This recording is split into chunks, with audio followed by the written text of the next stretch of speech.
ಭಾರತದ ಸ್ವಾತಂತ್ರ್ಯ ದಿನಾಚರಣೆ ಮಾಡ್ತಿದ್ದೀವಿ. ನಮ್ಮ ಇನ್ಸ್ಟಿಟ್ಯೂಟಿಂದ ಇದು 8ನೇ ವರ್ಷದಾಗಿದೆ. ಇವತ್ತು ಈ ಗ್ಯಾದರಿಂಗ್ ತುಂಬ ಖುಷಿ ಕೊಡ್ತಾ ಇದೆ. ಇವಾಗ ಧ್ವಜಾರೋಹಣ ಕಾರ್ಯಕ್ರಮ ನೆರವೇರುತ್ತೆ. ಎಲ್ಲರೂ ರಾಷ್ಟ್ರಗೀತೆಯೊಂದಿಗೆ ಅದಕ್ಕೆ ವಂದನೆ ಸಲ್ಲಿಸೋಣ. ಶುರು ಮಾಡಿ.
वन्दे मातरं सुजला सुफला मलयज शीतला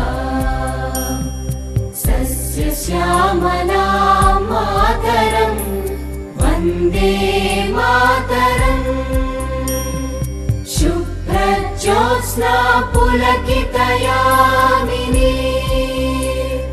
पुल्लकुसुमित द्रुमदल शोभिनी सुहासिनी सुमधुर भाषिणी सुखदां वरदां मातरं वन्दे मातरं वन्दे मातरम्।